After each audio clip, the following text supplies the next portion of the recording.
G Talk.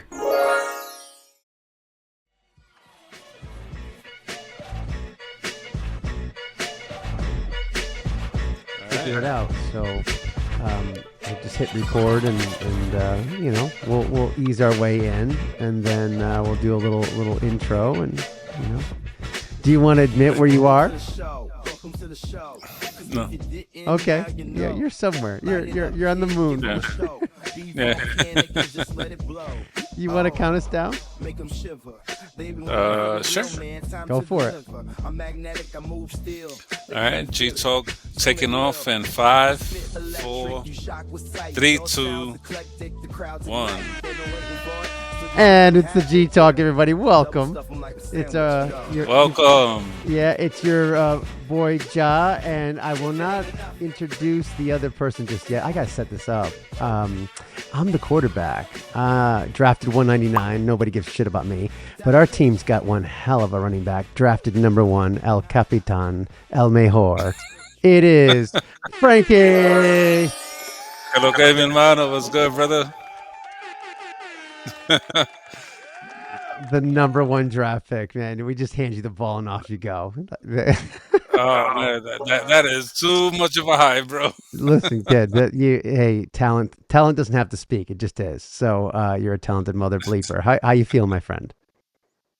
I'm feeling outstanding, brother. How you feeling, man? You look fantastic. I love the shades, bro. Yeah, well, listen, I don't know how did you get that eye exam yet? You know, I heard that you don't see very well these days. You said I look good. Come on, kid. No, come on, man. You look fantastic. I love it. You know, it's like your glasses is matching the camouflage headband, and it's looking very, very sharp. Listen, I look like a kind of I didn't get the part as like a body double for John Lennon or something in the 70s, a 70s remake or something. It's like you're just a little too short. But thank you for the compliment. So welcome to the G Talk, everybody. It's your boy Ja. Bienvenidos. And Frankie. We won't say where Frankie is because his background's a little different, but no one's watching this shit. So they never saw the last one or the one I'm about to post, but a little bit of a different background. We won't say where Frankie is, but let's just say he's doing some secretive work for the government. And that's all I could say, right? What say you? It was. It's the walls behind me. They give it away. I know, but you know. Yeah. Don't tell nobody. He's on the moon. Oh, something like that. Well, welcome, Frankie. I'm glad you were able to log in, and we were able to figure out the sound issues that we just had. It took us about an hour. Lovely. But today we're going to talk about some interesting topics. And everyone, in case, Frankie, what's at the top? I'm going to say right. We always point the wrong way. You point to the clock. Where's the clock? Okay. Last time I went this way, so it has to be this way. Nope. No, it is this way. It is. You got it right, dude. It's that way. Oh Yeah, my God! you actually got it right.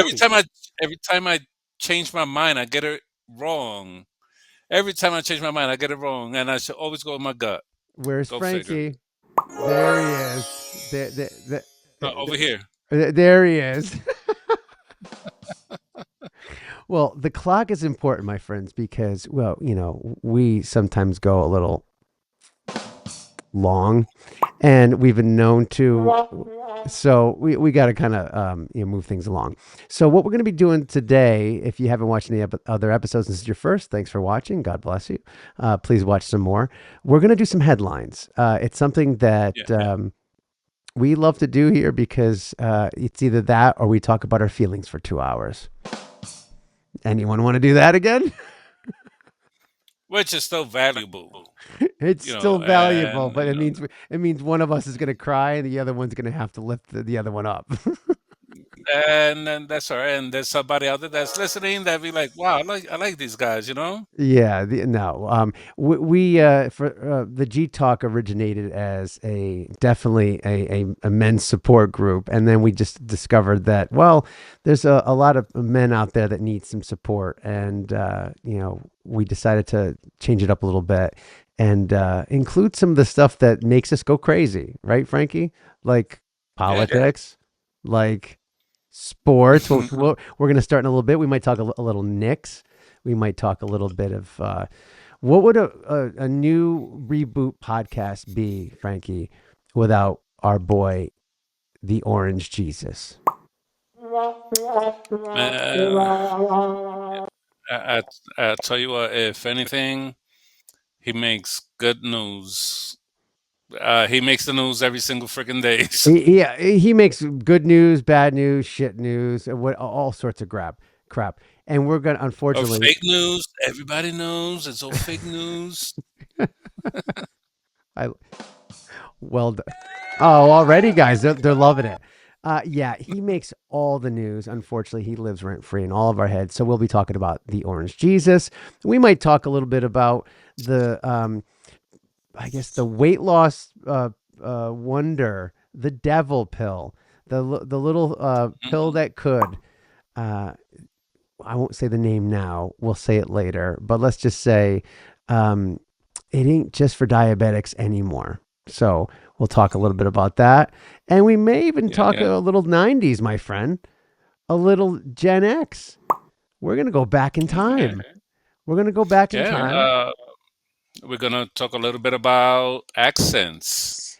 We're going to talk a little bit about drinking out of a water hose when you were younger. Did you ever drink out of a water hose when you were younger? Be real. Uh, Truth be told, never drunk out of a water hose because I lived in an apartment building growing up. However, Oh, I know where it's going. we Go. did have we had a fire Fire hydrant and we hydrant. turned it on in the summer, and we everybody drank water off of that. Straight from the If you east. know, you know. Straight from the East River. Well done, guys. So Yeah. nothing wrong. Nothing wrong with that. So we're going to talk a little headlines, but first, Frankie, what do we always do before we do headlines? What do we have to decide? How does a football game start? We flip a coin. We flip a coin. Welcome everybody Yeah, to the coin toss. Let's go. And coin.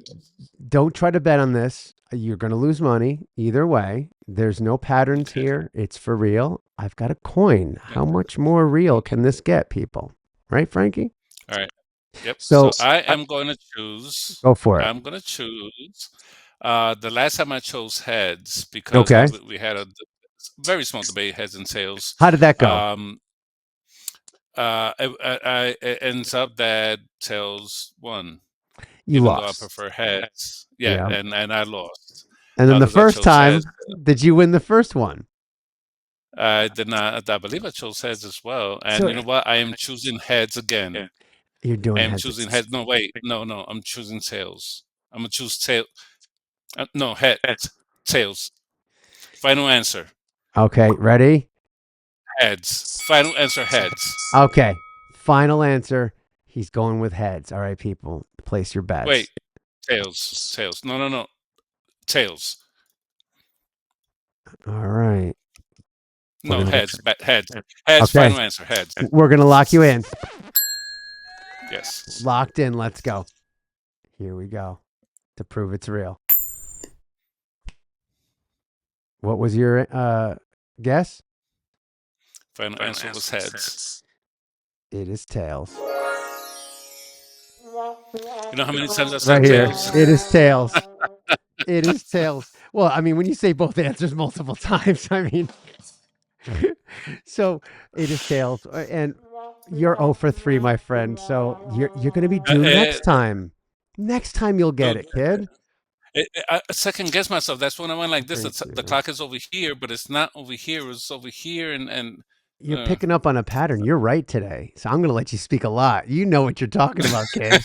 Well done. So here's what I'm going to do. I'm going to read the first one. Let's do it that way. You ready? okay. So here's the ready. head. We're going to go and we're going to start really well. I have a feeling you're going to have a lot to say. So I'm going to kind of step back. I'm going to make a couple points at the end. We've got now 3 minutes and 33 seconds on the clock because, well, it's the G Talk. And if you look at our logo, I mean, I think we believe in God. So we're going to go with 3:33. No one's complaining, right, Frankie? Not at all. Not at all. So here's the first one. Ready? It's headlines. So from choke signs to broken spines, The Knicks fumble while the Pacers tumble. No, they flex. Wow. Game one was supposed to be revenge for the Knicks, right, Frankie? But instead, Tyrese Halliburton he channeled his inner Reggie Miller. And mocking the Garden Faithful with a vintage choke. I'm going straight in here. We're going straight in, Frankie, to you. Boom. I want to go nice and close with a vintage, while I read this, with a vintage choke sign after a stunning Pacers win. New York briefly rallied in game two, but Frankie, how did that one end up? The momentum collapsed faster than Julius Randle in crunch time. Now, after coughing up a late lead in game four, the Knicks trail 3-1 in a series. In the series, and look more like, hey, this is ChatGPT, kid. I didn't do this. They're looking like a Broadway tragedy than a finals contender. Meanwhile, the Pacers are riding swagger and spite all the way to the edge of the Eastern Conference Finals. So, my friend, the question is this: are the Knicks about to lose this series on the scoreboard or the mirror? My friend, clock is ticking. What say you? And listen, I don't mean to take up a little more extra time, but holy crap. What happened to the sweep, kid? Uh, well, the sweep in at this caliber of the um, playoffs is unusual, even for the '90s Chicago Bulls. I don't think they swept anyone. Great It's a point. Yep. very competitive point in the season when it comes to the playoffs. This particular subject is especially sensitive. I don't want to say sensitive. I'll just say it. You're passionate about it. You passionate will be an improvement. This is my bloodstream. I Wow. in the '90s, Wow. I kid you not, I bled orange and blue. I don't doubt it. I I love the Knicks more than any other team in any other sports, more than the Yankees, more than the Jets, more than anything. I love the Knicks more than women and money combined. I'm not kidding. I'm not kidding. Wow. That's some love. Hardcore Knicks fan. Well, to put it this way, my brother-in-law and I did make a plot to kidnap Michael Jordan during one of the playoff games when he was I going to just Madison said Square Garden. it's all a joke. I'm not kidding. No, we were serious, but then we saw his stats as far as how high he was, Oh and my I was God. 18, 19. I was like, yeah, If he could that take us defense both out can't stop easily. Michael, we will.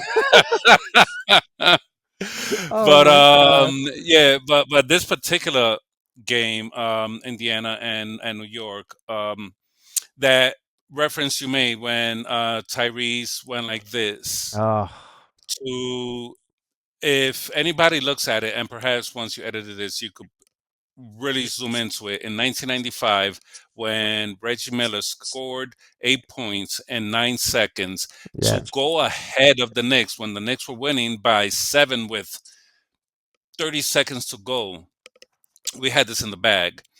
And Reggie Miller single handedly Yep.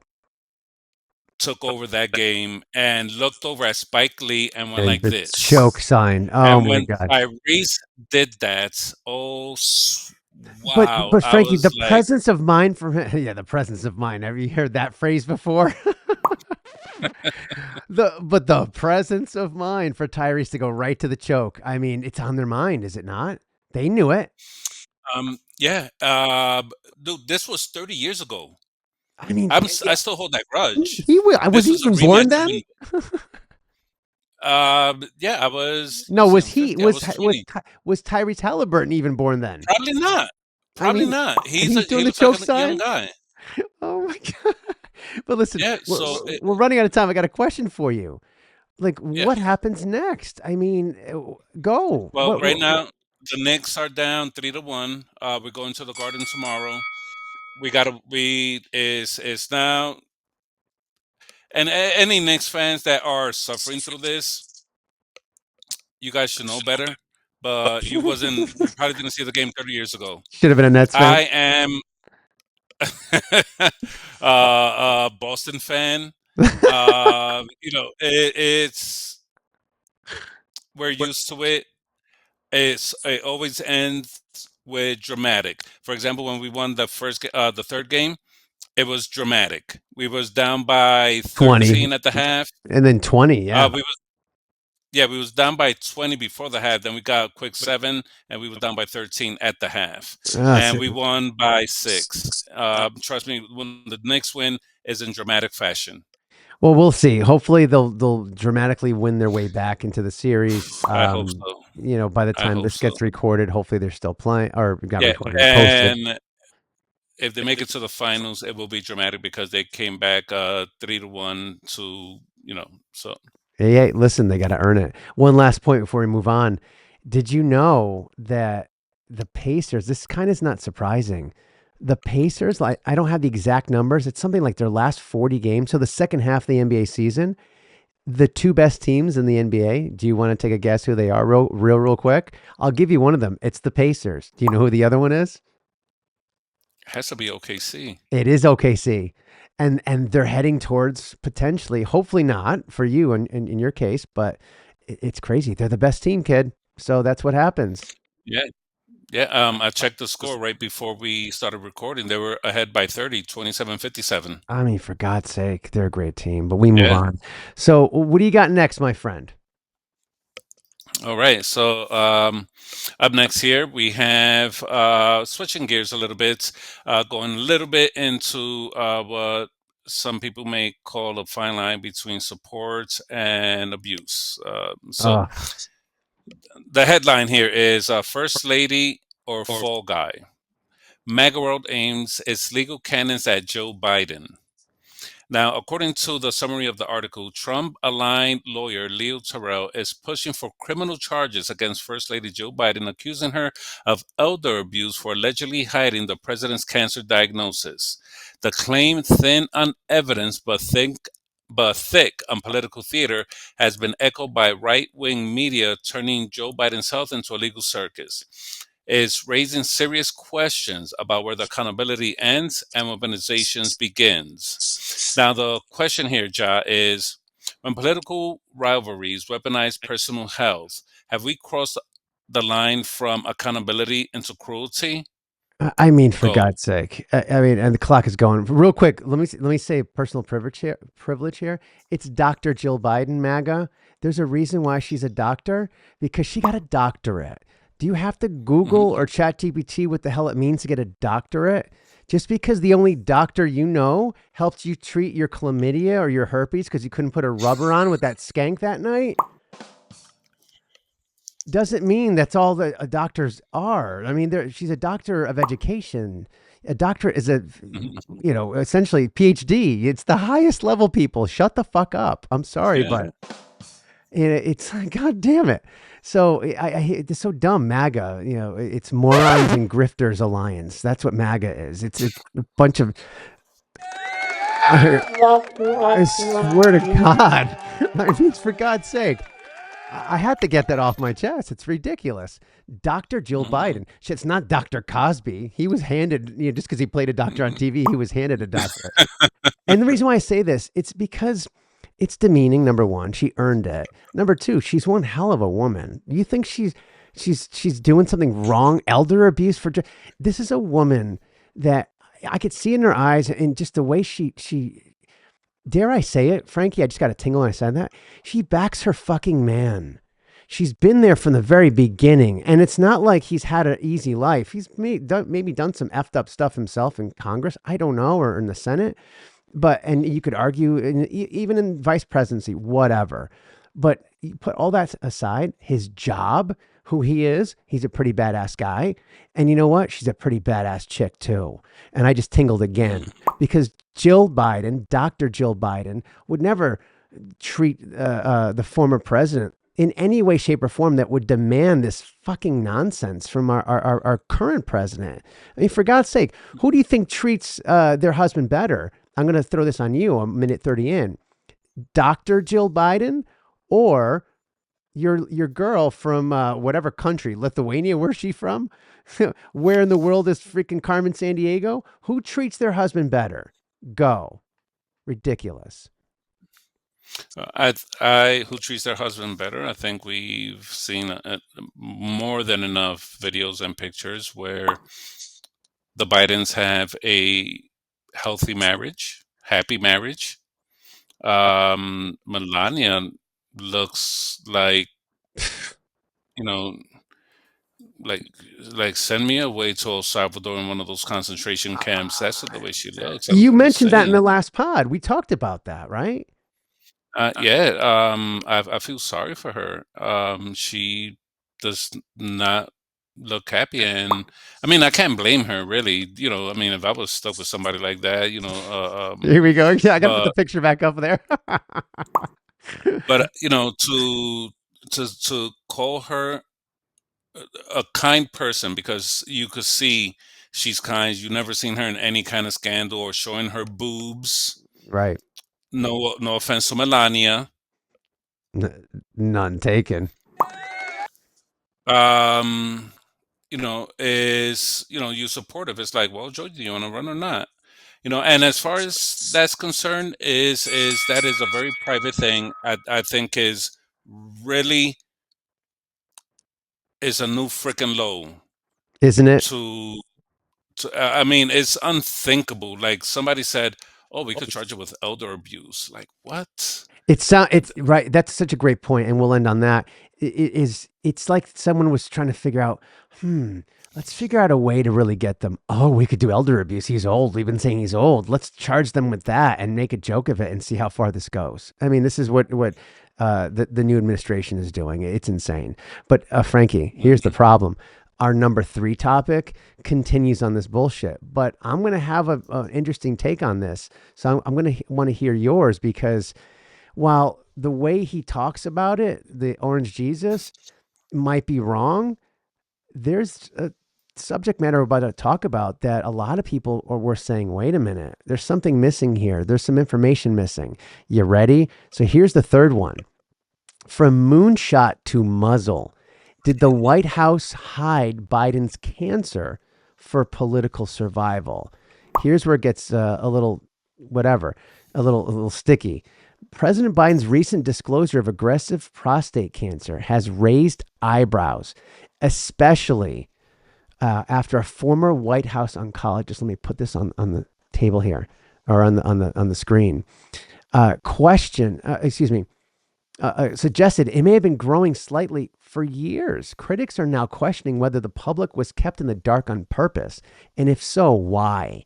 With Trump crying over cover-up and transparency on trial, the line between personal health and personal responsibility just got a little blurrier. So, Frankie, this is a legit topic we're going to talk about. A little bit different than one before, although they're related. Here's the question. When a leader's health is shrouded in secrecy, is it a matter of personal privacy anymore or a breach of public trust? 3:33 in the clock. It's ticking. What say you?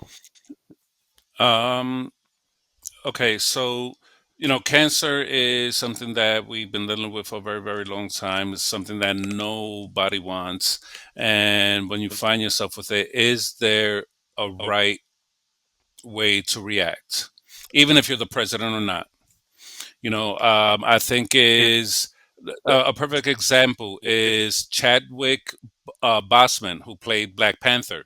Mm-hmm. He was diagnosed with stage 3 colon cancer in 2016, and he continued to work and didn't tell anybody until he passed away in, I think it was 2020. It was shortly after, I think, So right?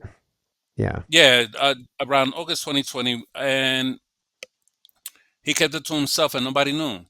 It Nobody was knows. his business, Right. and he chose to keep it to himself. Now, there's a lot of things that revolves around this. It's like, do you want people to treat you differently for empathy? Do you want people just treat you the same?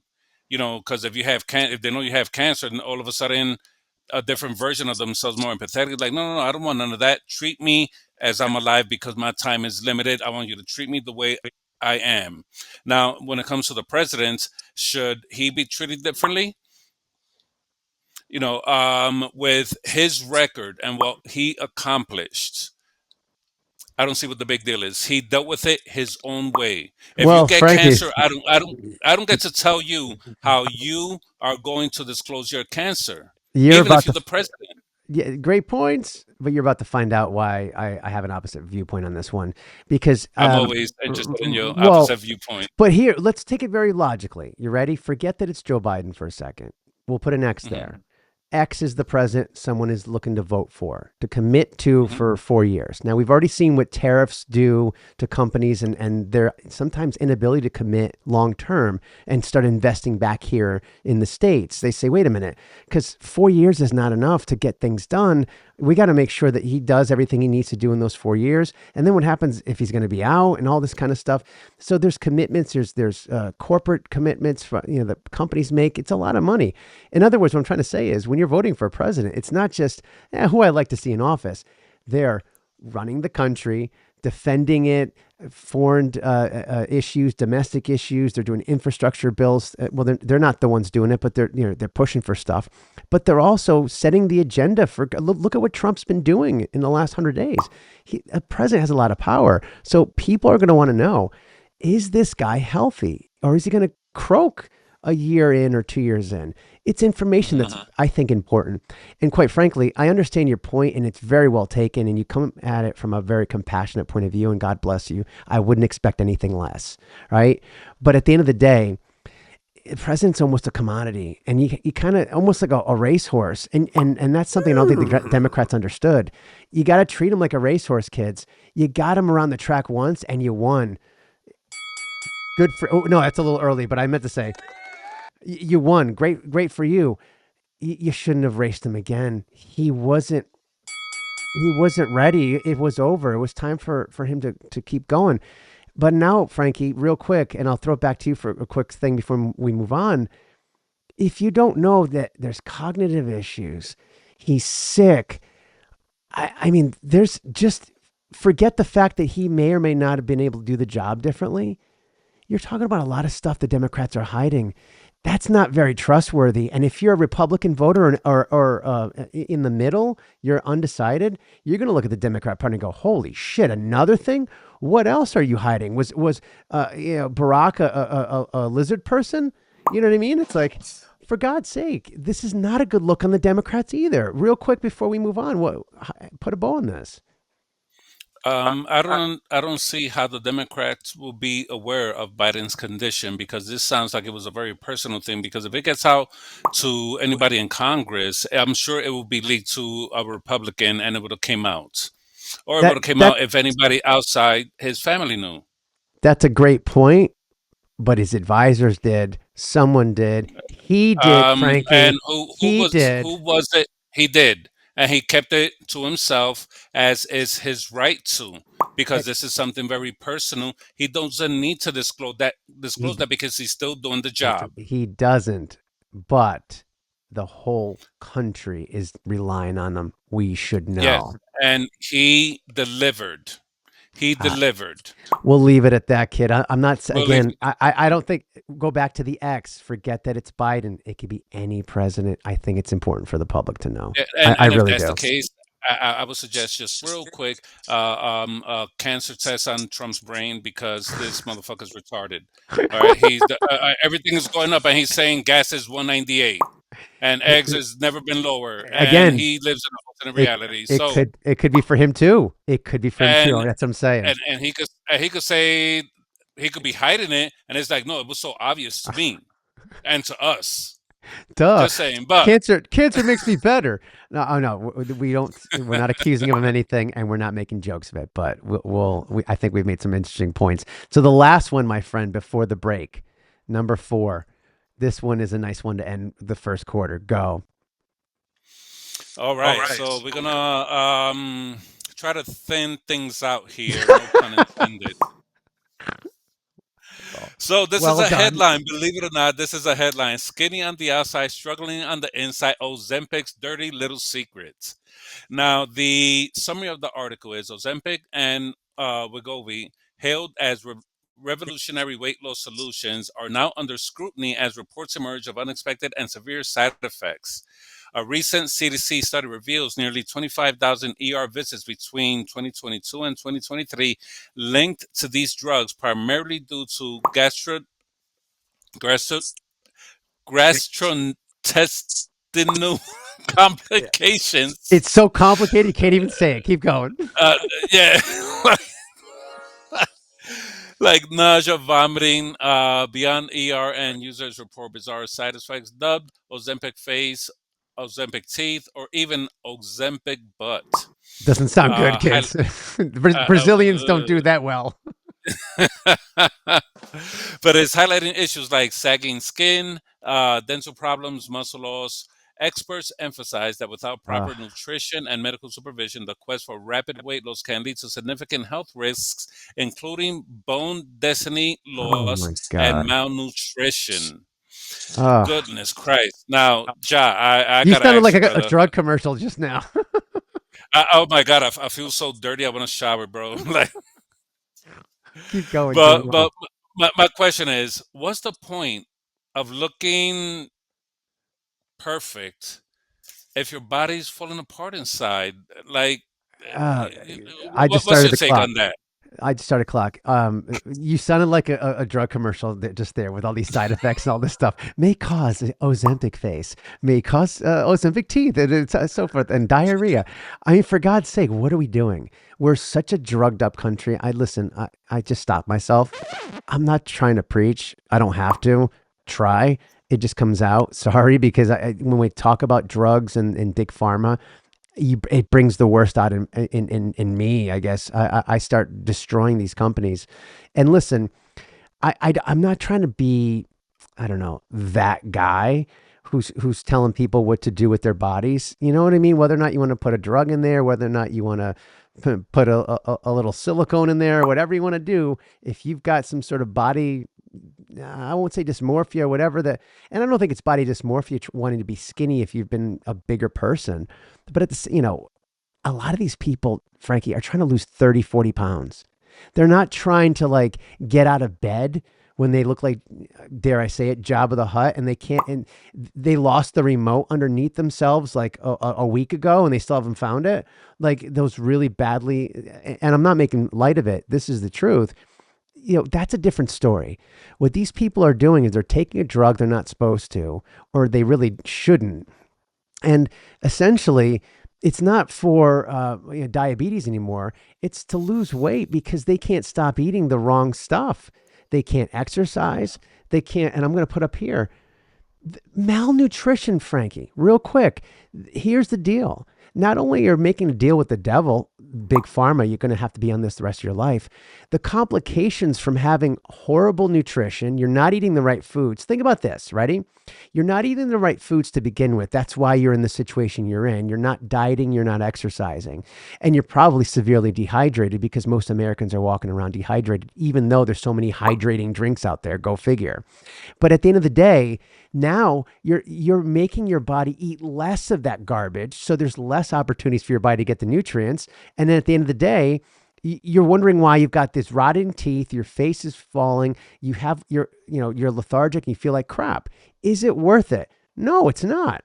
It's bullshit, but everyone's doing it. So Frank, what the hell? What say you on this? I there's something very popular. In addition to Ozempic, there's a lot of things. The BBLs, Hmm. the tummy tucks, the liposuctions, the quick and easy fix Yep. for Great point. your weight loss goals or whatever it is. Nobody wants to do the work. My I don't want to say my idol, but one of the people I look up to the most is The Rock, Dwayne Johnson. Yep.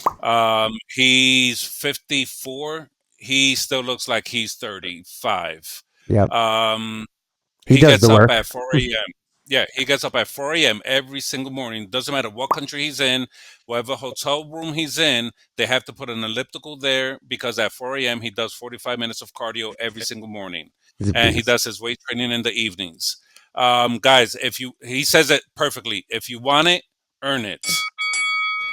You not only do you earn it, Frankie, you just try something else first. Because if you're not eating the right things to begin with, and then you're taking a drug to make you eat less of that stuff, your body's Yeah, like, yeah. okay, I give up. It's over. It is all right. You're not giving me what I You need. wanna you wanna lose 50 pounds. As an example, you wanna lose 50 pounds. Let's say whoever you are, woman, man, you weigh 200 pounds, you want to go down to 150, 180, 170, whatever it is. You got to set a goal. You're going to lose 6 to 8 pounds a month. That's about 2 pounds a week. That's where you're supposed to do it. Go to the gym, walk a mile in the morning, a mile in the evenings, and that's just week one.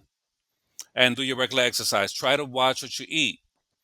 Guys, I'm telling you, look at all these health complications. When you earn it the hard way, Yeah. that's the satisfaction. That's a drug on its own, Yeah. and That's a lifestyle. yeah, it is a lifestyle, which is why I can't. But the gym is like my second home. I always said, but the gym is my second home, and my gym training is the best hour of my day every time I gym. So, freaking earnest. Stop being so freaking lazy with all these stupid, unhealthy things. It's not that hard. Do it the It's right not that way. hard, So many you know. examples, but And hey, if it's in a pill, I might as well take the pills. What's a little diarrhea? yeah, until you sitting in traffic and be like, oh, okay, I should have taken the pill. What's a little diarrhea? Well, when you're in traffic and your teeth are falling out and you've got Ozempic butt, yeah, it's gonna be wah wah wah. Well said. Now it's our first break, my friend. I don't know what it's going to be about, but I'm sure it'll be fun. I'm about to post the episode 8. This is we're recording episode 9.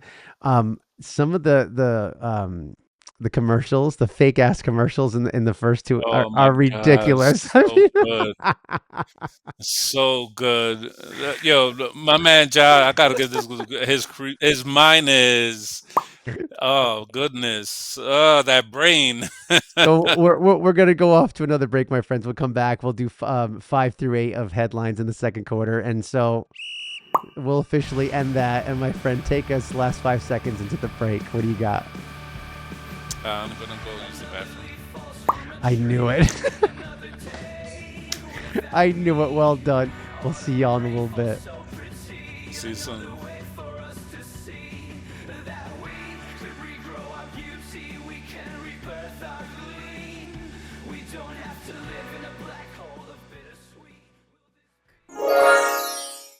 Tired of boring old cigar lighters that don't spontaneously combust? Wish there was a better way? Well, now there is! Introducing the new Tesla cigar lighter! The only cigar lighter that ignites your cigar and your lawsuit. Choose from the popular Model X or the brand new Flaming Cybertruck Edition. Boxy, bold, and barely stable. The Tesla cigar lighter performs miles ahead of the competition. It's the perfect gift for that liberal cigar smoking domestic terrorist in your life. Just listen to one of our many satisfied customers. I lost my eyebrows but stood up for my flaming freedoms. 4th of July will never be the same. Now comes packed with enough flaming power to launch you into the cosmos. Warning, use only as directed. Side effects may include spontaneous combustion, ego flare-ups, and SEC investigations. Keep out of reach of billionaires. The perfect gift for that MAGA-loving, fake freedom-fighting patriot and that ultra-left liberal-leaning arsonist punk in your life. The Tesla cigar lighter. Guaranteed to get you lit.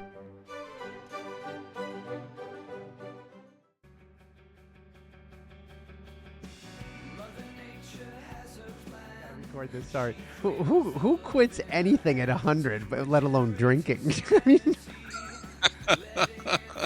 holy crap! I mean, for God's sake, for those I don't know if anyone will hear this. I am recorded.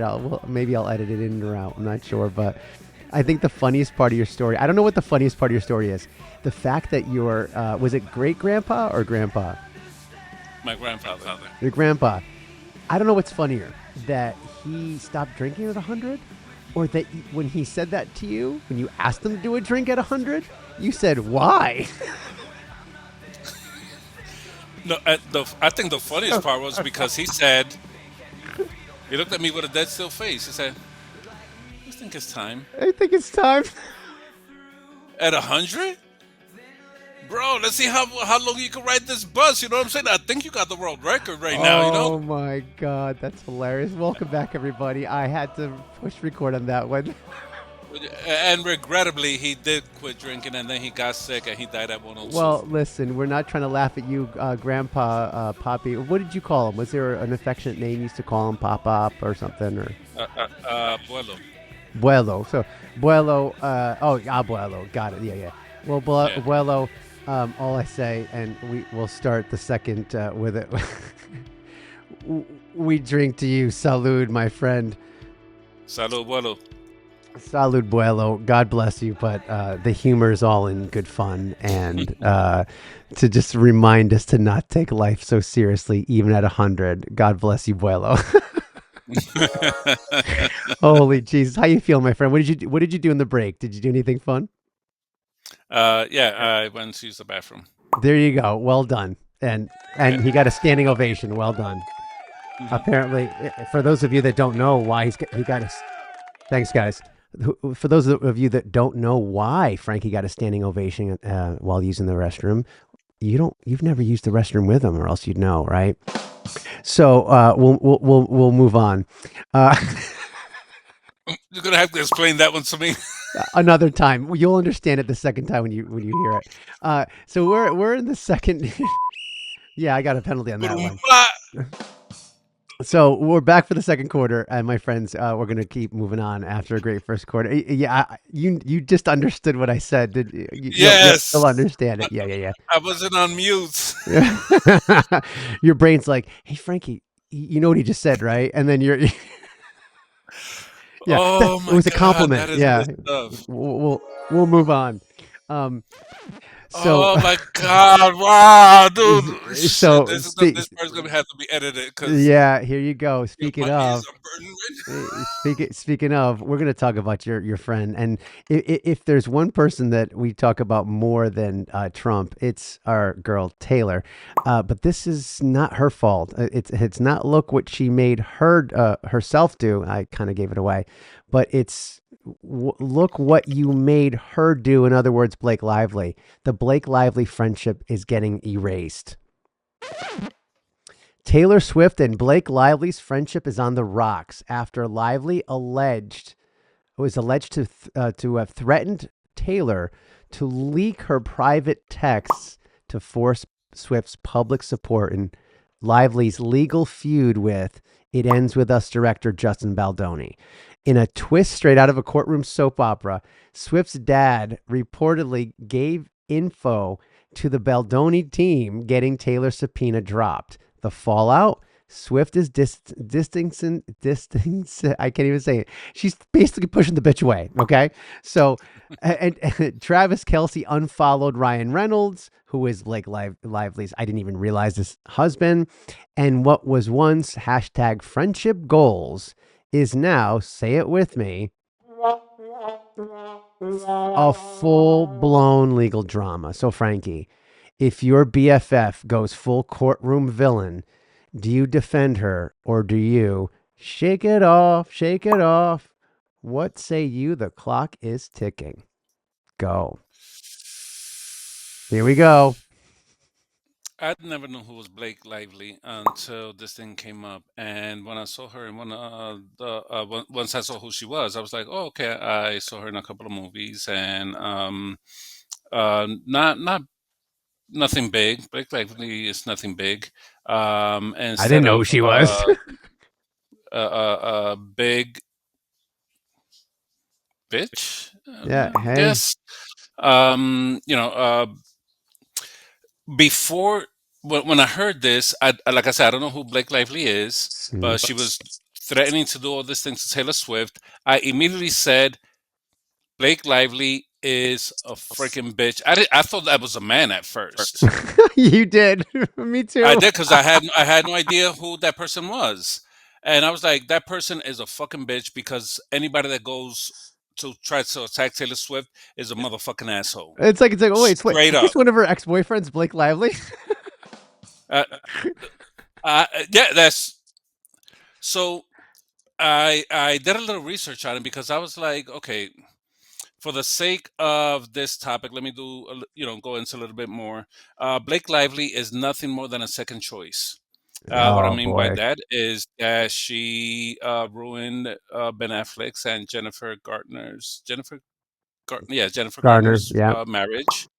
Then she ruined Ryan Reynolds and Scarlett Johansson's wedding. So she's like second choice. You know what I'm saying? Like nobody chooses her first. I wonder freaking why. Now she manipulated this guy, the producer of that show. Yep. It ends Baldoni. here. Justin Baldoni said that he was a sexual predator, that he spoke to her inappropriately, this and that. Got him in all sorts of trouble with no evidence, and then when he pulled out the receipts, that it was like the cast was confirmed everything he said, and pretty much confirmed that she's full of shit. Yep. um I don't think that she'll ever be cast in any other Oh no. movie or show or anything because she just discredited the Me Too movement. Yep. She's pretty much a blatant liar that there's no way I could work with somebody that has that type of reputation. Taylor Swift didn't want nothing to do with that. She separated herself. As a result, she wants to expose communications Yeah. between a trusted best friend, and are you going to betray that trust because she doesn't want to be part of your bullshit? Fuck you, bitch. That's Well, listen, what you're I pretty got on that. passionate about it. It's hard. I don't know. I probably would use other words that would be equally worse. But here's what I'll say real quick. I agree with everything you're saying. I didn't know who the hell she was either. I think it's a dirty, evil world, the world of Hollywood and this back and forth legal stuff. Let me just say this: when you become A-list, and sorry, Blake, you ain't A-list. But Taylor, I think she is. If she's not there, she's her own list. She's Taylist. She's way ahead of the game.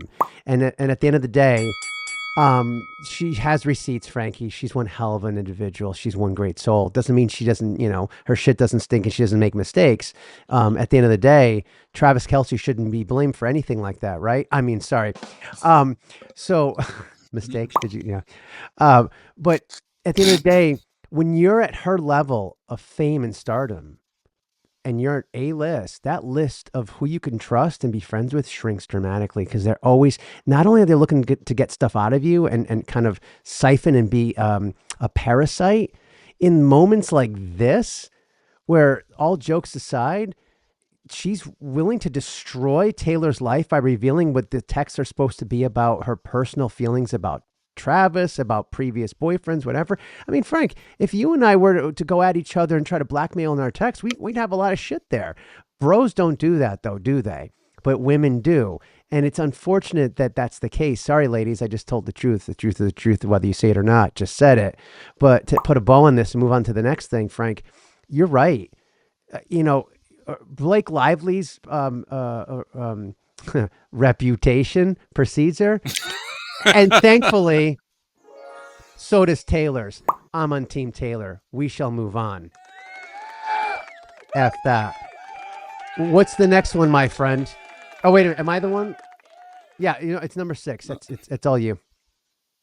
Oh, you're going to read your own? Or do you want me to read it? This is great. All right, for the sake of this particular article, I'm going to This is read so it good. just to see if anybody notices anything. Go All for it. right, so, maldita sea, coño. All right, Should have won so, the coin toss, bitch.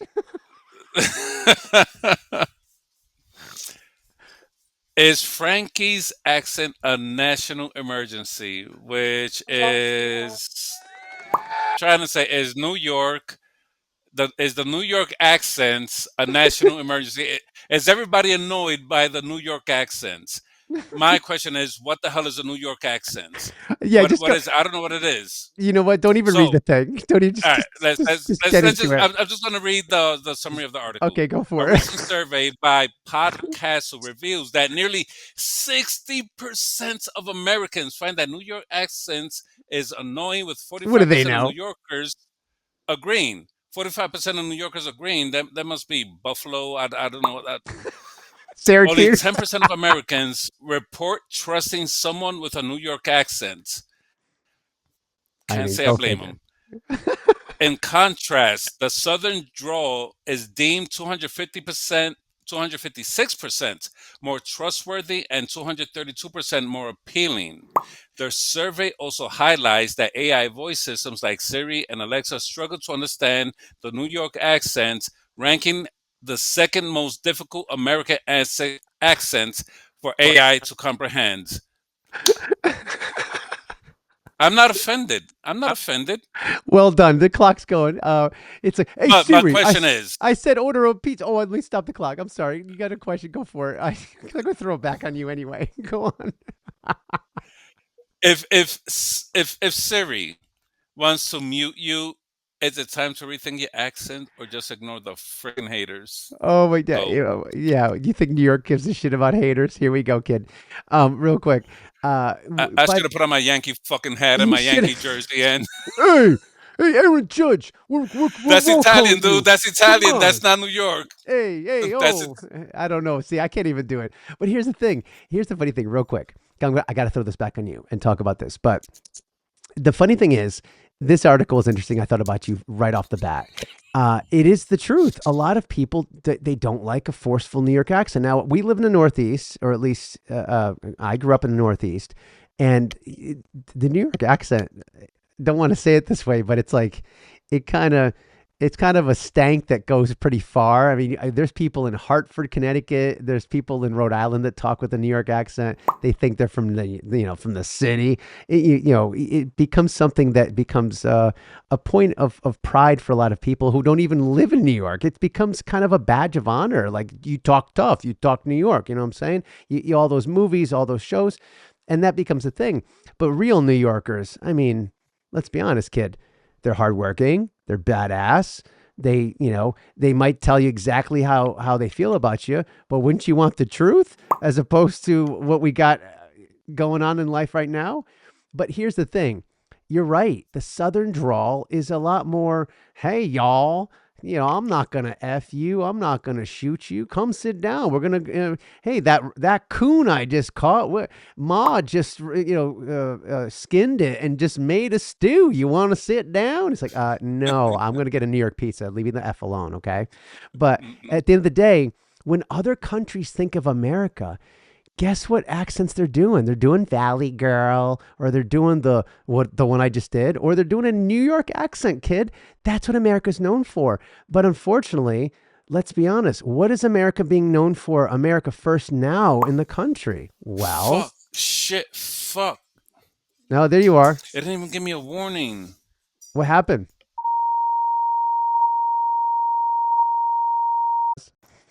So yeah, we're back. We just had a little Little malfunction.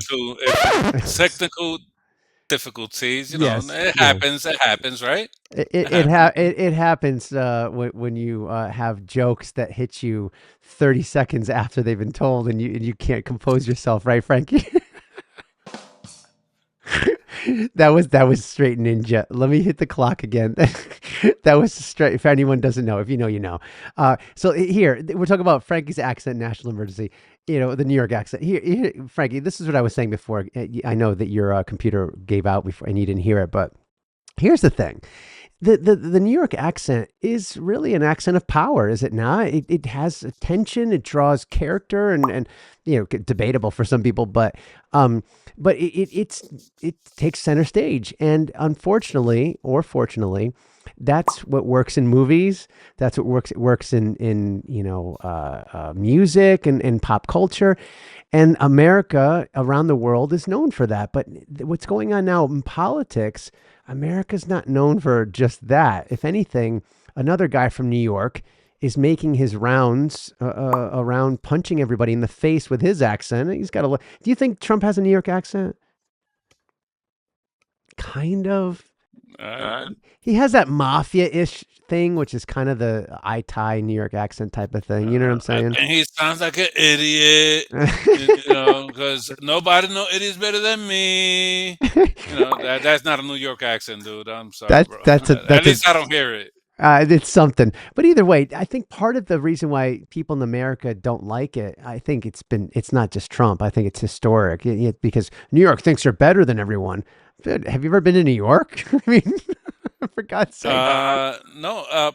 And honestly, I'm sorry. Look, born and raised in New York. I studied in New York. I graduated from high school from New York. I graduated from college from New York. I worked in New York, in the Bronx and Queens, Manhattan. I don't know what the hell you guys are talking about. How many the percentage of Americans? That is, I don't know. 60%. I think it's easier to recognize a Southern accent than a New York accent. And that's just me as a New Yorker. I don't know. Y'all Yankees always say that. Oh, bless your heart. You know what I'm saying? Like, Want some chocolate? I just don't. I could recognize the Southern accent if somebody speaking from. I'm not gonna front though. To be perfectly clear, when I lived in North Carolina, I spoke with a few people that I said, "You from New York? Yeah, from Brooklyn. Oh shit, I'm from the Bronx. Yo, what's up?" And so maybe I don't know. But I hate to annoying. burst your bubble. You got a New York accent, kid. It's totally fine. I'm cool with it. But anyone watching this that is from like Indiana, or Oklahoma City, which by the way is officially in the NBA Finals, they won by 30. They're gonna recognize your New York accent, and they may or may not. Maybe they'll bless your heart, or maybe they'll just fucking ignore you. But either way, I guess the point is, listen, it is what it is. No one was bitching about the New York accent, dare I say it, September 11th, 2001, right? 2000, or was it 2001? Not 9/11, 2001. No one gave a shit about accents. Well, there was different types of accents that the president at the time was worried about, but we won't go there. To put a bow on this, listen, if an accent's going to make you, have a negative resonance from someone or towards someone, that's fine. If you're going to go against New York, listen, they're tough enough to take it. Now, if you're going to challenge my people up in Seattle, then maybe they're going to, be a little bit, they'll cry about it and make a song in the rain or something. But New York accent doesn't bother me, so hopefully it won't bother you. Frankie, 5 seconds, real quick. Take us out of this one. This one was good. 5 seconds. You ever heard of German speak English? I speak with them. Frank. That's the way they call me. Not Frank. Frank. They substitute the R for the with a W. Yeah, that's an Eastern European type of thing too. Yeah. Yeah, and it's like it's what makes meeting new people so awesome. Listen, at the end of the day, man, you're awesome. I don't care what accent you have, as long as I could hear you, see you, whatever. We're good to go, my friend. So bleep the haters. Let's go New York, baby. Let's go, Nick. Game 5 Thursday. Oh my God. Oklahoma City, I'm telling you, they're coming for you. So we move on to the next one. This is where things are going to get fun, Frankie. We've been, tiptoeing between some serious stuff, some government stuff, some sports stuff, some legal stuff with our girl Taylor. Let's go back. I think she's a fan of the 90s. So let's go back to where Generation X got their X back in the 90s. Here's the headline. You ready? This is great. This is going to bring back some grade A nostalgia. No helmets, no parents, no problem. The Gen X starter pack. Remember when riding in the back of a pickup truck was a rite of passage? Not a safety violation. Well, BuzzFeed's Raven Ishak takes us down memory lane, highlighting, and I'm going to put it on screen. Um, the wild, weird, and downright dangerous things we did before common sense and regulations kicked in. From drinking from a garden hose to playing with lawn darts. Remember lawn darts? It's a wonder any of us made it to adulthood. Ah, nostalgia. When ignorance was bliss and safety was optional. Welcome to Generation X. So, Frankie, here's the question. And I'm smiling because I'm thinking of the good old days, aren't you? The great old days of the 90s. Seatbelts, who needs that? If trauma built Generation X, should we be thanking our parents or calling a therapist? Let's go down the beautiful world of the 90s. What are the kids today? What could they learn from us? Go. All right, so we'll start with number one. Drinking water from a garden hose. I mean, we seriously did, people. We did this. Did you ever do that? We told you before, right? Yeah, no, we didn't have a garden hose because I lived in an apartment building, so there Yeah. was no garden. But we did have a fire hydrant, and we used it to get wet in the summertime, and we drank water from it. Would you play handball, stickball all day in the schoolyard? You go to the fire Yep. hydrant, drink some water, and you continue playing. You know, you could throw water in your face, in your Say hair. that. Say that again, my friend. Playing video games, or where were you playing No, at? playing handball, stickball, basketball, baseball, dodgeball, Outside. anything. Yes. Uh, Oh, outside. Got it. Yeah. You actually yeah. weren't playing video games like they do now. You were actually sweating and running around and getting hurt. Yes, exactly. And Yes. the fire hydrant was always open, and that's where you drink water from. It was free. It was awesome. Lying in the back window. Do you ever lie in the back window of a car? Do you know what that is? You had to have been pretty small to know that, or put your brother or sister in it. No, my sister used to be in the back window of the car, laying us across, and I'd be laying across the seats. Um, the windows were open because the AC never worked in any car in the 80s or 90s. There You know was what I'm no saying? AC. The windows was just down, you get the breeze, and you just chill with the dead bees that were in the back of the back window. I don't know if you remember that, but Oh there's yeah, always a bunch of a dead million bees. bees. Yeah, Yeah. because those windows would go on forever in the back of the massive trucks and cars we had in the Yeah. 80s and 90s. Oh my God. What about excuse me, pardon me, playing with lawn darts? You ever do that? I never played with lawn darts. I never knew what it was, but I heard that if you get hit in the head with them, you'll be getting coloring books for Christmas for the rest of your life because apparently they hurt a lot and they could cause serious damage. And coloring books is the only proper gift Yeah. moving forward. That was you had to have a yard for that, but yeah, I'll put it up on the screen. We'll figure something out, but that was dangerous. They were basically you were kind of like playing horseshoes, but you're throwing these darts that fly up in the air, and then when come down, they're supposed to be have a metal thing that would separate and kind of slide. Yeah, I'll put it on the screen, and it would stick into the ground. You try to get as close as you can to something, but people would overthrow it, and it would like land on someone's foot and like crucify them like Jesus style through the foot. It's a real thing, and there's videos out there. Trust me. I don't know if I could put one on there.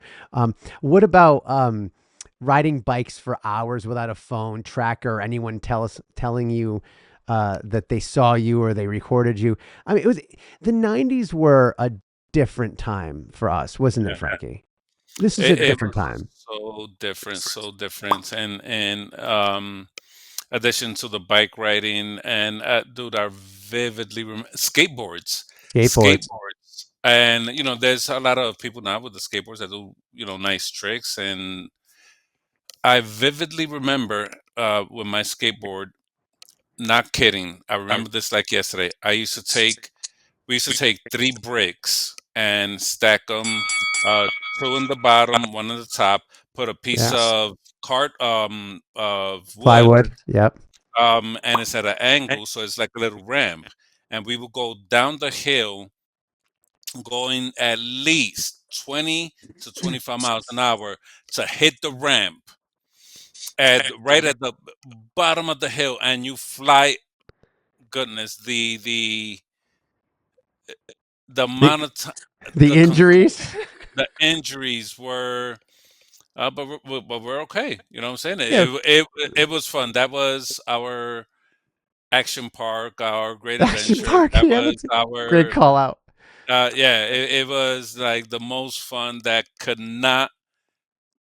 It cannot that cannot be beaten. Like All you needed was three things, Frankie. If you got hurt, you needed mercuriochrome, that red stuff that would get on your cuts and it would be all over, right? Or the it stunk like iodine if your hell. mom was a sadist. The iodine. You need some hydrogen peroxide, and then you Yeah, just basically needed like a dirty band-aid and just put a band. Here's some Robitussin, maybe, yeah, some Robitussin for your whatever else is bothering you. Well, just like I think it was Chris Rock, put some tussin on it. That's where it yeah. comes from. Instead, put some tussin on it. That was the '90s. Unless he was my grandfather, like put some whiskey on it. You Oh, know what I'm hey, saying? he lived to 100. Hey, Buelo, God bless you, kid. Once again, we toast Buelo. He made it through the 1890s. Let's go, kid. When you can see two 90s, you're God bless you. But hey, Frank, I got the last one of the second quarter, the first half, and this is where Gen X. Well, don't get too. We're not going to get too happy here. It's called the headline mixtape. Mixtape, excuse me. Truth be told, full disclosure, when we do this, folks, I use Chat GPT to kind of help me with some of these headlines and stuff. And Chat GPT was on fire today. Unlike me and my mouth, I can't even talk. And this last one, sometimes you do some bonus questions, things like that. This last one was fucking fabulous. He made, or it made, a mixtape of headlines. So I'm about to read them for you, Frankie. You ready? This is straight from the '90s. I loved it. So the first one: reality bites, and so does retirement. Gen X is not okay. Gen X and the no savings nirvana. Come as you are. You just don't plan to retire. The Fresh Prince of No Retirement Plan. This is ridiculous. I'll put it up here. Gen X Fight Club. First rule of a Gen X Fight Club: don't talk about your 401k. Clueless about retirement, as if we were ever going to afford it. Don't make fetch happen, and don't invest in it either. So Gen X, the so-called forgotten generation, is staring down retirement with savings that barely scratch six figures, saddled with debt, shaky job markets, where have I heard that before, and vanishing pensions. Many are unsure if retirement will ever be an option. So Frankie, now with time running out, Gen Xers or Gen Xers like us are scrambling to rewrite the financial playbook before the clock hits zero. Ever heard of Bitcoin? Is Gen X, here's the question, is Gen X headed for a reality bite of its own? One where retirement is just a rerun, will never live. This is the worst reality show we could be going through. I got the clock going here. We had some fun in the first one for Gen X. This is the serious thing, and you and I both know it very well. Go. Well, I tell you what, brother. I just don't see myself not working until I die. I don't see myself retiring and living in a mortgage-free house, and I just don't see it for myself. Anybody that's younger that's listening to this, going your retirement is that's just is not taught in schools. It's not, figure it out. Figure it out. And I never figured it out. I live my life uh, day by day, but I do plan for tomorrow. And the way things are is just so uncertain. For me personally, I do see myself working till the day I die. I probably die at my job, and I wish it wasn't that way. But if I had my own wish, I'm 50. I'm gonna work to what? that I could retire to what? 75, 60? 76. Who knows? You know what I'm saying? Like, what am What I am gonna do at that age? Um, live your freaking lives. Take the helmets off. Take a fucking chance. You know, give life to your years, not years to your life. That's all I gotta say about that. I'm glad, I'm glad you brought it back to that because that's kind of the point. It's a beautiful reason why. And I don't know if I intentionally did this or not. I just had a feeling to do the first one, be it that, and not do it the other way around where we end on something positive. I don't think this is positive or negative ending. They think this is a reality. This is the life we live. And unfortunately, and I wrote down a notation to myself that it's kind of the most disparate. It's like there's a big chasm between like I know a lot of people that I grew up with that are very rich. They have a lot of money. They did very well for themselves. Good for them. They were able to take advantage of things and make it work. But I think there's like no middle ground. I feel like it either worked for you or it didn't. And I have to be honest for me, Frankie, I was able to make it work for a time period, but it all fell apart. And I think where I went wrong was like as if you just get into the end zone once. It's a constant thing. Bad analogy, but that you have to work on. You don't just, I had a 401k that was hundreds of thousands of dollars and that kind of went away, for different reasons, for a business I had and for expenses and then for, a bunch of shit. And, you go through things you don't realize and you don't anticipate. And unfortunately, we might be the last generation before that had a chance. The next few generations are screwed. Are they not? It's the way things are is a little bit tough, and not a little bit is very very tough. Um, bottom line is, it's we expect to live to a certain age to retire. Don't forget to live life in between. I think Ferris Bueller said it. You want to Yep. say it for me, Ferris Bueller? Yep. Yep. I don't remember the I exact quote, but I believe it says something to the effect of life moves pretty fast. If you don't stop and look around for a while, you may miss it. yeah, something like that. Yeah, I'll put. Trust me, I'll get it up on the screen. But I love the way you're tying it back to the previous thing, Frankie. This is how we grew up. It's all or nothing. If either you make it, on the skateboard over the plywood, or you don't. But guess what? When you f up, you get up and start again. And so while you and I might not be rich when we're 65, 70, we'll be rich with life. We would have lived life. You can't take it with you, my friend. That's something that if there's anything that I'm proud of is that I at least gave it a shot, got into the end zone, achieved some great things, and well, a divorce or two. Well, thankfully only had one.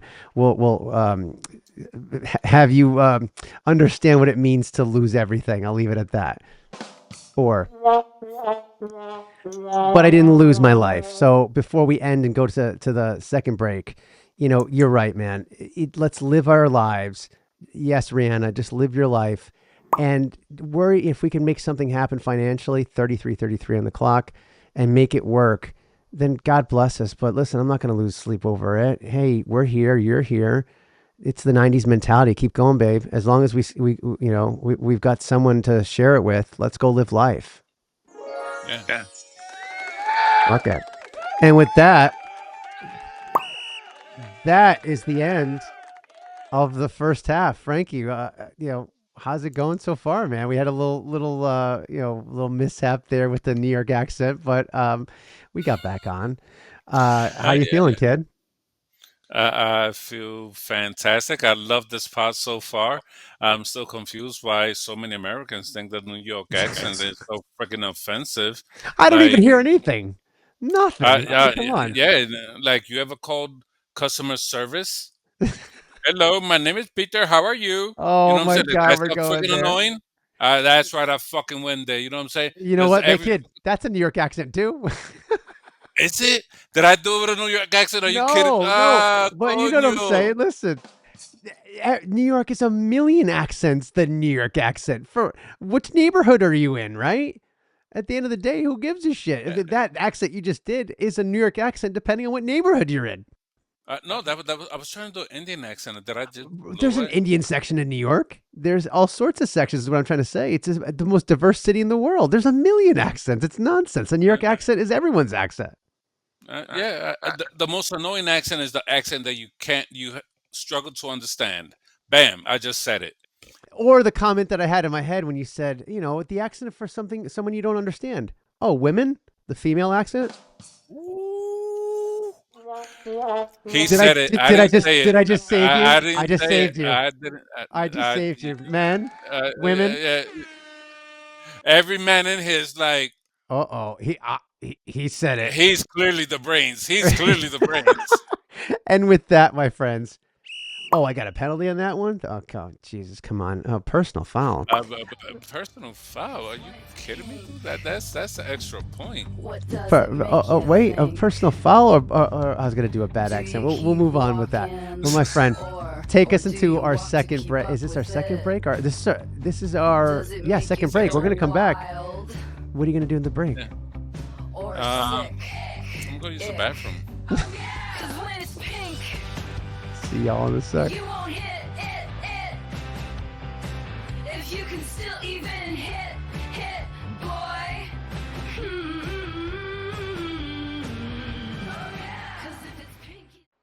And now a segment we call Bird Talk.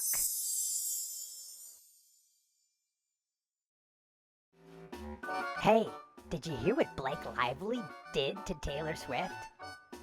No, what did he do? No, she. Oh, so Taylor's the man? No, Taylor's a girl. But I thought she was the man. No, she sang a song about being the man. I'm confused. It's because you're a bird brain. You suck. I'm out of here. I need some new friends. Hey, did you hear what Blake Lively did to Taylor Swift? Oh my God, you truly are a bird brain.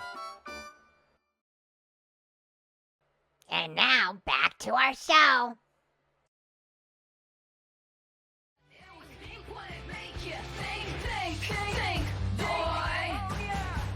You ask, what is it? Don't ask permission, ask for forgiveness after whatever the hell the saying is. I'm butchering it.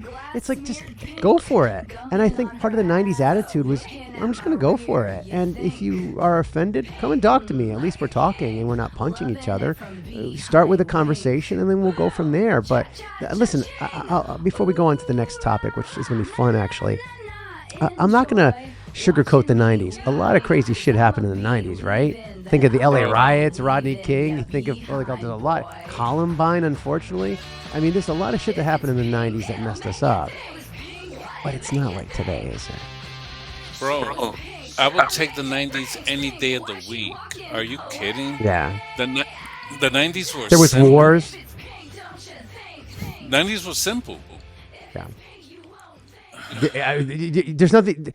The 90s were simple. You leave it at that. Put an X on it, make it purple and green and scream, and there you go. There's the 90s. The 90s was simple.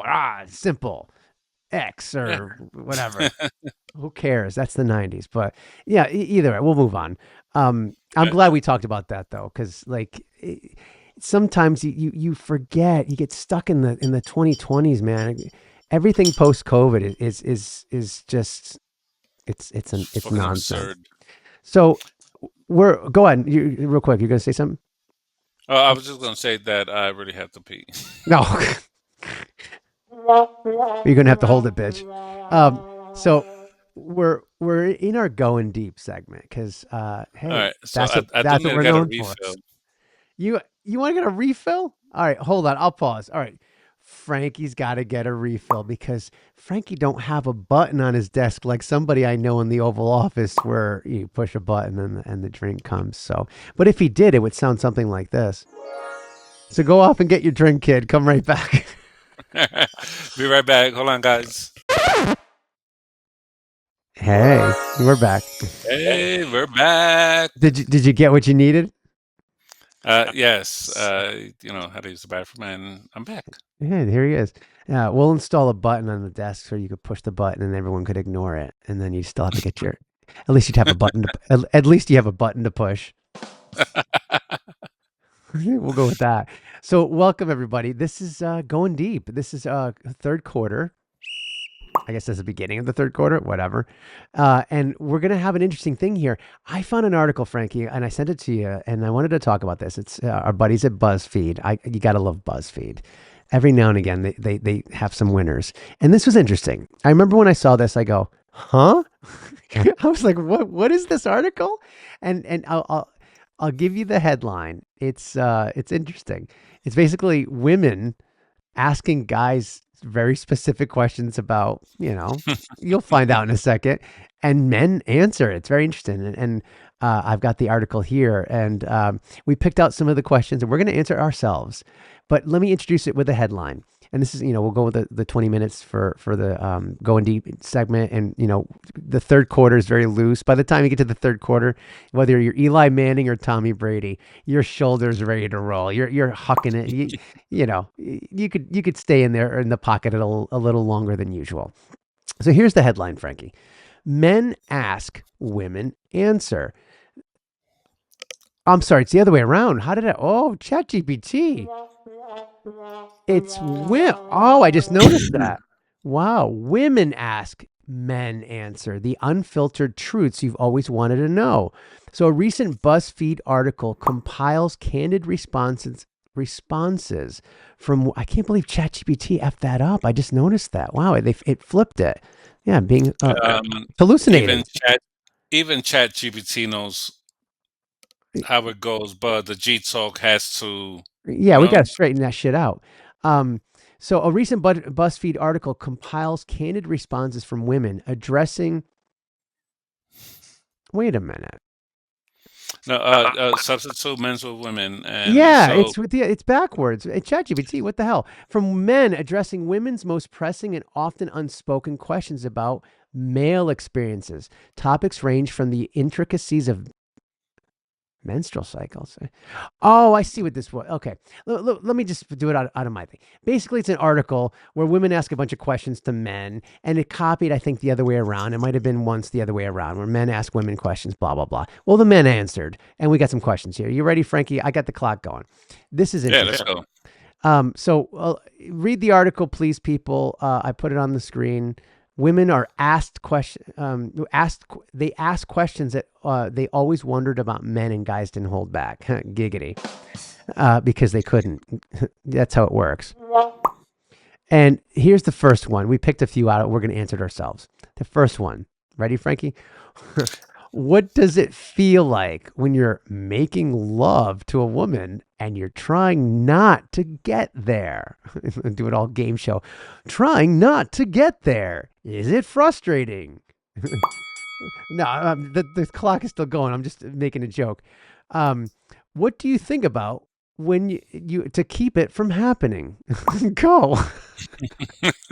My God, bro, and not for nothing, for men to answer this question is, It's sick. you know what? A man is gonna keep. If the man is gonna keep it real, he's gonna keep it real. And damn it, if we're gonna freaking get to a point that we're gonna get along, we gotta get uncomfortable before we get comfortable. You're thinking about your grandma. No. It's in the question. It's in the question in itself. Yeah. When you are with your partner, let's say is your first time, and is a girl that you really, really like, and you're finally, intimate, and you're trying not to get there, but you're kind of there. Is it frustrating? What do you do? What do you think about from happening? Okay, so oh goodness Christ, fuck it, I'll say it. And this is just Your for the sake of grandmother? no, dude, not your grandmother, bro. God, you got some issues, bro. I gotta tell you that shit right now. It's to You keep got you issues, from. dude. that is never an option, dude. Your If neighbor, anybody, like naked across if the and lawn. no, what do? Every man's number one answer, you pull out. You know what I'm saying? You You and pull breathe. out. You It's breathe. like I'm like, oh, what happened? It's like, oh, baby, well, you're not ready for this yet. Whatever. I You're like, can't believe I'm saying "Ah!" this. I can't believe I'm saying this. Well, let me ask you a question. Let me ask you a question. Every guy, there's not one guy on earth that hasn't had this problem. So why are we even dancing around it, right? There's different ways to do it. I'm not going to get all scientific, but the fact that we're even talking about it, women, Frank, have the opposite. Well, they're not holding back shit. They're hoping they get there. So that's the big conundrum, is it not? The reason why we have to hold back is because she ain't there yet, right? Yeah. Or so first of all, what are you thinking about when we're making the face? It was like, after 20 seconds, you're just like, did I scratch you with my nail in your bum bum? It's like, what are you thinking about, sweetheart? Well, thinking about that guy in that Netflix documentary, whatever. It's just like, she wants to get there. She's all choo choo. I'm trying to put whatever in front of the train. Can we knock that freaking telephone pole down? Can we get the fucking cows in front of the train? How do we stop this bitch? I think about everything. I think about doing dishes. I think about freaking going to the gym. Wow. I think about That's a anything. first. Anything, That's a dude. first. A I think grandma and about dishes. calculus. Because normally most guys leave it in the comments as baseball. It's Baseball. sports. Yep. You know, Why did the Knicks choke in game one? you know what I'm Oh, saying? And that'll keep you going a little bit, but I mean that'll hold you back. But I think the biggest thing is that men ultimately want to satisfy the woman, of course. for the sake that the woman wants to stay with the man because she was satisfied. And if the man feels if he does not satisfy the woman, he is at risk of losing that woman because she wasn't satisfied. And That's that is the foundation of everything. And every freaking man, I don't care who you are, I'm being very serious, is the bottom freaking line. And this is the perfect time for me to say your name on the screen. Would you like to see what's underneath your name? Su amor es eterno. Yeah. And would you like to see mine? His love is 60 seconds at a time. Bueno, coño. The perfect for holding back. Let's go, kids. Was that strategic? I did that 3 days ago. Strategically. I know. I didn't even think about it. It just happened. Yay. There's some things I try not to think about, and some things just happen. But we move on to the next one. So, Frank, Okay. women want to know: do guys really care that much about boob and butt size? Okay. Perfect. Yes. I thank you. 100% yes. Thank you for admitting that. Go. If they're not that serious about you. What do I mean about You that? son of a bitch. Yeah, that's what attracts us. That the visuals attracts us Of course. instinctually as a reflex almost. Right. Big boobs, small waist, long hair, pretty face, pretty toes, pretty smile, white teeth, all that shit attracts us. And all of that is fine. Yes, it attracts us. But then you open your mouth and it's like, so then here comes another person that they may not be all that with the boobs and the butt and everything, but they are capable of having an intelligent conversation. They are capable of showing empathy, of showing nurturing tactics, of just being caring, loving, affectionate. That takes the cake compared to physical. But like you said, it does attract you, Well, I think It does. Does it attract me? Yes, it calls my attention. Does it right. attract me? That's two different things. Go on. Does it call my attention? Yeah, it calls my attention because So I'm you a care about man. it matters. It doesn't matter. It calls my attention. Okay. What attracts me is the person. Right. That is extra. That's extra. Because You one know, of the questions we'll talk about, we'll get to in a couple of them is body kind of positivity, negativity, dysmorphia, all this kind of stuff that women go through. There's a question here that has a lot of seriousness behind it, even though we might take it not so serious. But this is an intro to it. Do boob and butt size. Do we guys care about it? Yeah, at some point in time we do, but at some point in time we forget about it. It's not a big deal, is what you're saying, and I agree with that. Are you frozen? Uh-oh. He's frozen.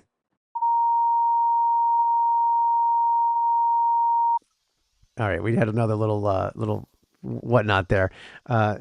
Someone's I, big booty got in the way. My anaconda don't want not.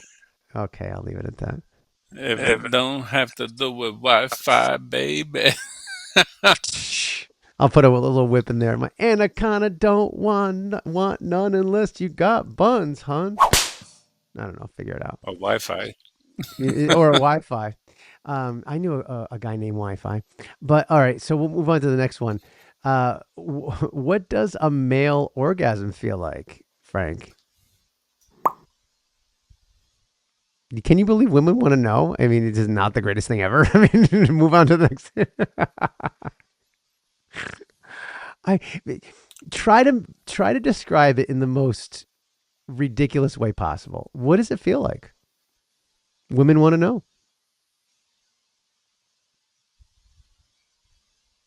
Can you describe it? Sure. How about Okay, be my guest. you ready?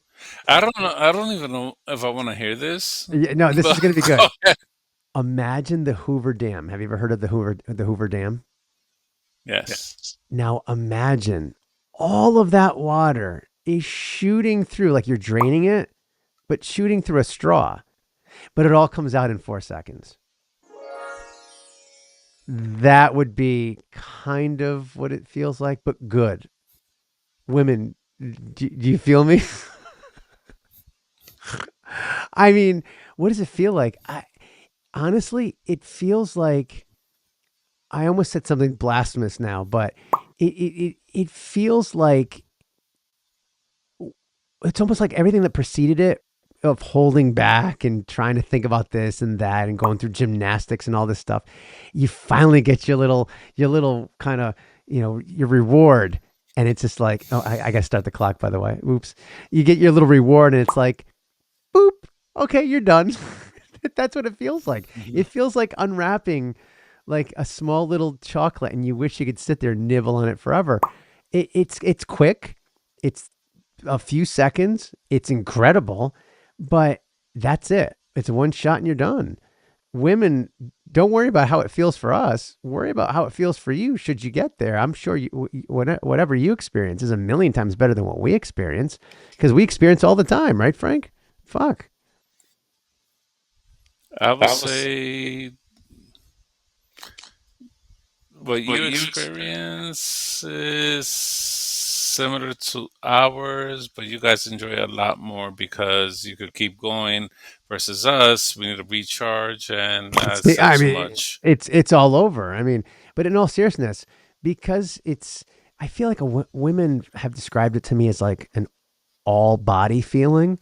And it's not to say that men don't feel that to some degree, but men don't feel that to some degree, man. I mean, it's not the same. The female orgasm is like I, artistic. And I said artistic, not autistic. And I'm not going to make an impression. I might run for Congress one day. But theirs is generally a whole body thing. Men is kind of like a low body thing. And that's it. well, I don't know. I don't wish to answer that here, though this is a safe place, but it's just way too personal, and if I describe it, I may sound. I just don't think Yeah, I want to. we'll move on. If women want to know what it feels like, I was gonna But I say, will. Oh, no, c- never mind. come I back was in going to say another something. life, and You know what? If we do the paid subscription of this, I will go in full blown details. yeah, and so will I. If you want to subscribe for 59 seconds of a story, but we'll move on to the next thing. Um, this is a question. It's how much. I would imagine this is probably this and another question I was thinking about that was in the article. Are women really reaching out, kind of trying to understand how guys think, and it's probably for the wrong reasons. How much are guys comparing our bodies to porn stars when you see us naked? How much do things like cellulite, stretch marks, and other blemishes disappoint? Let me start real quick, and I'll throw it to you. For me, let me explain this, and Frankie, tell me if you agree with this. I think what women, at least women in my life, might not understand is men are very visual. If we're not feeling, touching, tasting, smelling, we got is sight. You need to exaggerate it. It needs to be quite exaggerated, and I need to like picture it in my head and whatever. And you might say, "Wait a minute, you're touching, feeling, smelling on your end. It's not the same, kids." It's when a woman's not there and you're seeing her in a video, even though the video's moving, it's not like a Playboy back in the 90s, right, kid? The Playboy on the side of the road that you find, like, hey, oh my God, guys, we got, it's like Jackpot. jackpot. We got a Playboy or a penthouse if you were lucky, or you go to your friend's house and his dad like stacks the Playboys in the toilet, like in the bathroom, and you're like, and you're like peeing and you look over, you're like, oh God. Okay, I'm here for a minute or two. Let me grab one, but just to watch and read the articles. That's it. I mean, come on, kid. But seriously, I think women don't understand that you need the visuals to be hyped up. Because if I'm not holding you in my arms, I'm not trying to get all Romeo here, and I'm not caressing you and feeling that energy, and I'm the one that's doing it, like I'm starting my own ignition, then it's like I need it to be visually way off the wall. It doesn't mean I want to live with that. It doesn't mean that I need that in my life. And it doesn't mean that things like cellulite and stretch marks and blemishes are going to, you know what I mean? Real life is a lot different than, I'll shut up. Go. What's on your mind? Oh, boy, it's my turn now? Uh, Uh-oh. yeah, you can say that again. I'm going to go in close. Oh, yes, going close. Christ, perfect timing. um, What do you think you about know, that? I think it goes back to our okay. I don't want to complicate it too much. Yeah, a nice body looks nice to us. Of course, it does. It does to everybody, even Right. women. It just looks nice. If it's to satisfy a certain part of your needs at the moment or the long-term needs, it all comes into place. But that doesn't necessarily makes you or disqualifies you of someone that's wanted or worthy of sexual relations. Cellulites is like it freaking happens. We're human. It happens. Yeah. Some people have it, some people don't. It doesn't make a difference. Stretch marks, other blemishes. It doesn't matter. You know why? Ja, do you know why? I'll freaking tell you why right freaking now. Go for it. You have a vagina. You have a vagina. Men would do anything. They'll pay for it. They'll lie for it. Yeah, it's from one of our They'll five. they'll kill for it. They'll die for it. Oh, it was Steve Harvey. Yeah, from the Family Feud. So But yeah, seriously, nobody's perfect. You know what I'm saying? but Like, yeah, let me I ask you a mean, question, Frank. But here's the thing. mm, Let's be honest. Just like our conversation about robes at breakfast in the hotel, there's a line though. There's things that men physically kind of, it's more than just attracted to. It's kind of like, you know what? If I hold up my end of the bargain, I'm hoping you hold your end of the bargain too. I can even get it out, and we kind of keep each other real, and we give each other something to kind of dangle and say, "Hey, girl." It kind of does matter, does it not? As you're probably looking at your girl over there, but um, I mean, I'm not trying to blow up your spot, but I mean, let's be real. We're not looking for porn stars in our life. That's what the internet's for. But I'm gonna stick on you. But we're not also comparing, the women in our lives to that either. I mean, would I I'll leave it at this, and then I'll throw it to you, and we'll go to the next one. But I worry that kids these days never had the Playboy magazine where they had to use their imagination. Never had all those things, and even before us, when there was no Playboy. It was just close your eyes and think about the girl, and you're like, you know what I mean. Now It's it's like you could put the VR headset and feel like you're there, and they have all sorts of things you could have with you when you're there. It's crazy, right? I mean, it's not even. It's another dimension, and that's where it gets sick. So maybe that question is for younger generation, but for our generation, I don't think I compare the two. Do you? Porn stars uh, to real people? so. How far you want to take it? I mean, Your girlfriend, does she needs to be a movie star? Does she needs to be Miss America? Does she needs to, have some high standards to fulfill your personal needs that really doesn't match that level of, uh, doesn't match her level of social status. right. Um, you know, like porn somebody, yeah. If who wouldn't? At the end of the day, you know, You're not are living you? with Do you? that. Yeah. Do you have my back? You know what I'm saying? Exactly. Yeah. And but You know. so it sounds like, Frank, that we as men probably need to communicate that a little bit better. I mean, I'll raise my hand, or else that question wouldn't need to be asked, right? I mean, at the end of the day, it's probably. I'll leave it at this and move on to the next. We have 2 minutes to go. I want to do one more. I don't think that a lot of women in my life give a damn about that. They're kind of like, hey, he's with me. Hey, tough shit.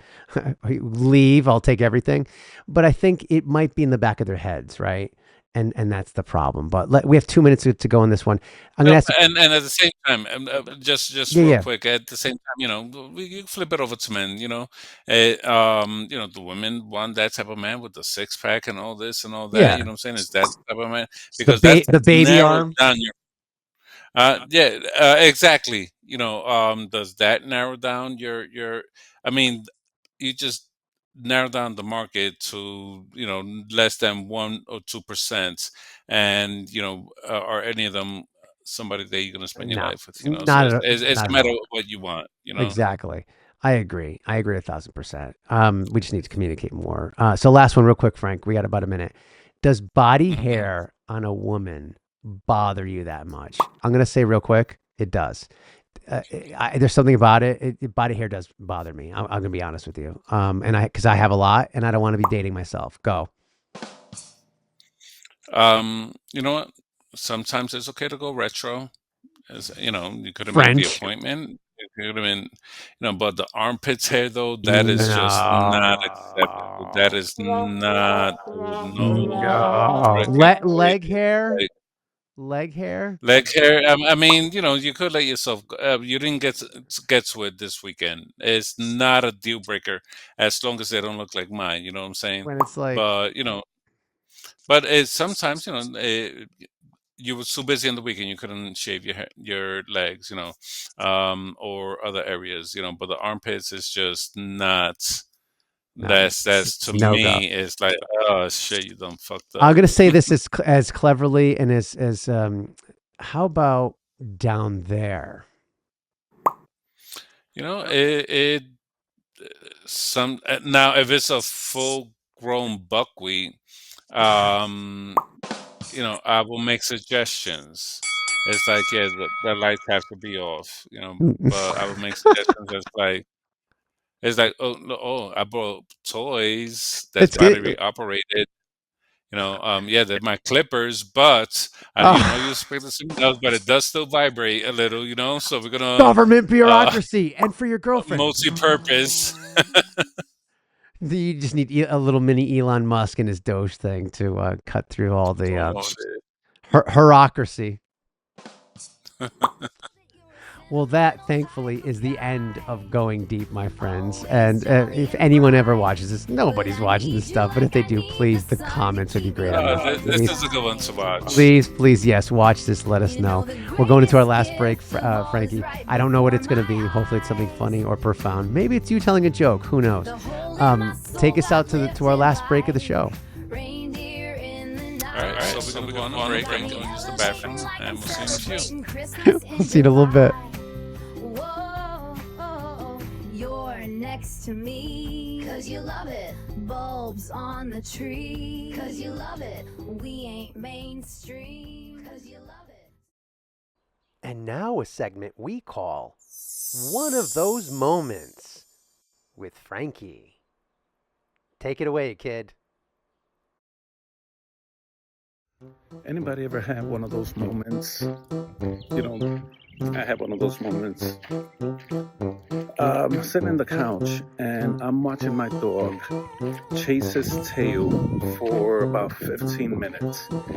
And after 10 minutes or so, I start laughing. I'm like, what a dumb dog.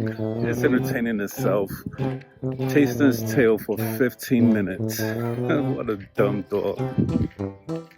Then I realized I was sitting on the couch for 15 minutes, entertained watching my dog chase his tail. What does that make me?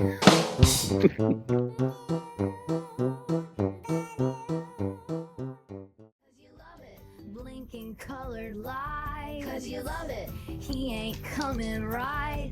Again, I don't know which visuals I'll have to put up for the last segment. I don't. If anybody could figure it out, it's you. Trust me. I can't do this here. I can't get the clock going here.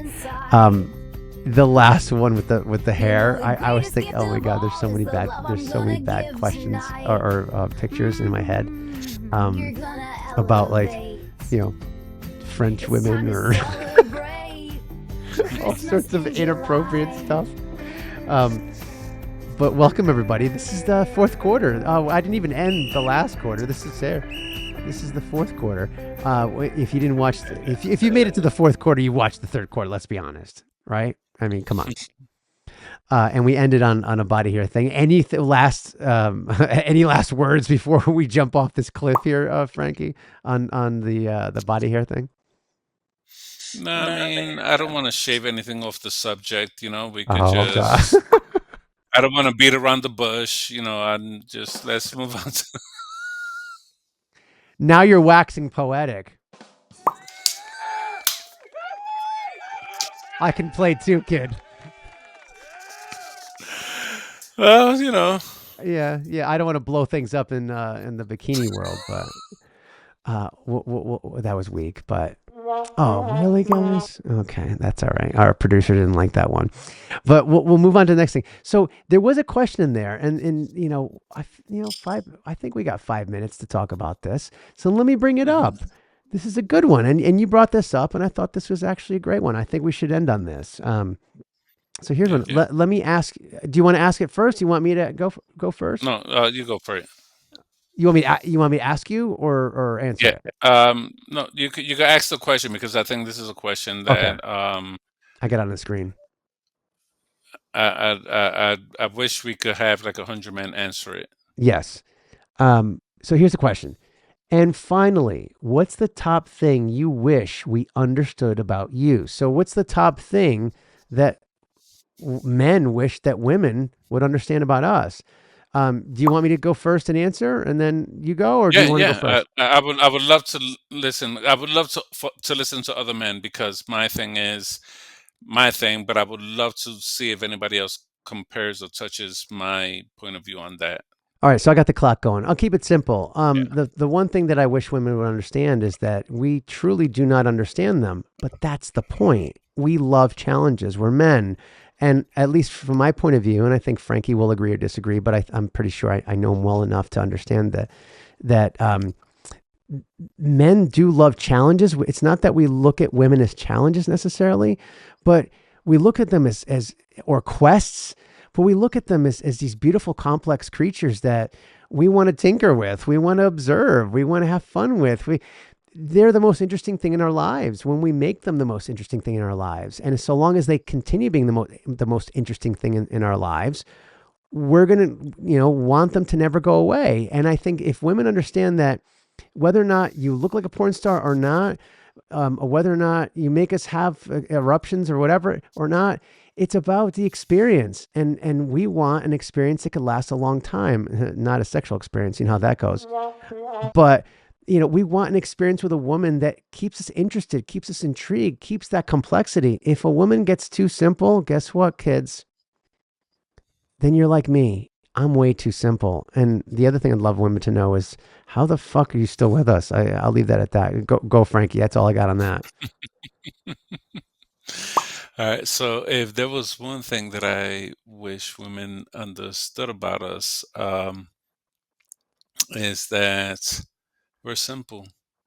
There you go. We're simple. We're so simple. You can't change us. You can't change us. We are the way we are. Pick one that you like and just stick with them. We're just simple humans. We don't overcomplicate things. There's a problem, we find a solution. Not like women, there's a problem, they want to talk about the problem. Men How dare want a they? solution to the problem. I'm not gonna waste 4 or 5 hours talking about it when I could fix the problem in 15 minutes or less. So that's one thing. Another thing is that sometimes you may see a look that looks like this. I've seen that look. Oh yeah. That look is, I'm thinking about nothing. And it's great. I'm thinking about every man that just saw this was like, and if there's a married woman, it's like, why does that look familiar? Yeah, Because we think about nothing. And you women may be asking, it's like, how can you think about nothing? Because if nothing is nothing, you can't think about nothing because nothing is nothing. And to us, it's like, no, we are beautiful. thinking about nothing because nothing is nothing to us. And nothing to us means something that we need to think about. So that's what we think about nothing, because that's the point in time that we defrag our brain to try to just compose everything and structure it down to as little as possible so we could dilute it and move forward at the way we should be. So sometimes it takes a little bit of time, and it may be a stupid look on our face, but we don't care because we are thinking about nothing. Is our moment in time. And if you just understood that and not ask us, how could you be thinking about nothing when nothing is nothing? It goes a long freaking way. Well, there's nothing It's like wrong with we what you think. just said, so I'm not going to add anything to it. I'm going to leave it as is. But one thing I'll say real quick, uh, I agree with that. That's part of the simplicity, that we can think about nothing. We could just, or even think about something so simple, Frank, that it means nothing. I mean, wow, who was the first person to make a paper airplane? Why would they do, what came first, the paper airplane or the actual airplane? Thinking about not even just Mhm. nothing, the stupid shit.